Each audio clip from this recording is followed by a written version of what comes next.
As she looks around for her older brother, hoping he's managed to beg some porridge for their morning meal, her left hand slips into her pocket, feels for the preserved plum she's saved there.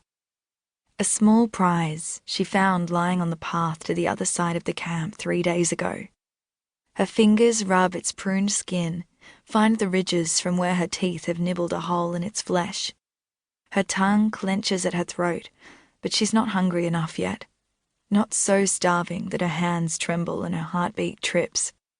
Her pocket food is for such a time. Until then it rests, waiting for her. "How is the porridge?" she asks Chief Fat politely. He burps. "Is good," he replies in English, nods at her. "Say English, is good." Ying repeats what she hears. Chief Fat's a neat little man with the cheekbones of a squirrel. He hasn't stepped straight off a boat like Ying and Lai Yue. He wears a felt hat with a wide brim like the white men, and his shiny coat, long-sleeved with white peonies embroidered upon it, is even fancier than the headman's. It's similar to the one her grandfather wore on market days when he was still alive. But that was sold long ago, after the second thirsty summer, when the mulberry leaves drooped on the trees and the green fruit remained hard and bristled. Chief Fat has been in this southern land for many years, knows the language, can comprehend the white people. He arrived at their dig site 3 days after Ying and her brother, and he works for the Sip Yi Tong, as they all do. But he isn't beholden to the syndicate's supply of food and water like the others. He already has copper and silver coins of his own.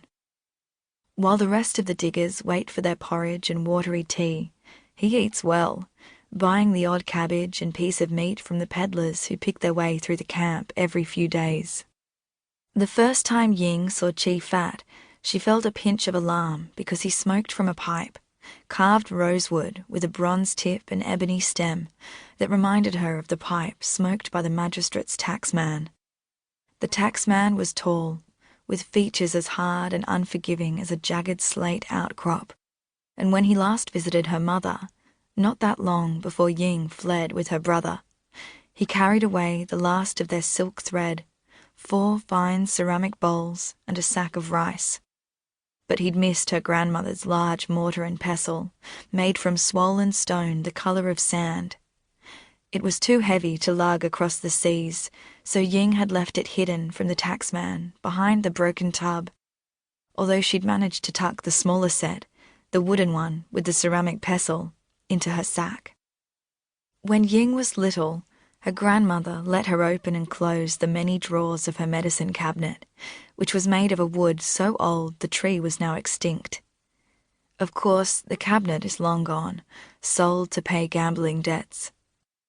Before it was taken away, Ying deposited what medicinal ingredients she could, cardamom, silkworm droppings, ginkgo nuts and more, into fabric pockets tied with string. Only 4 kinds of herbs and seeds remain.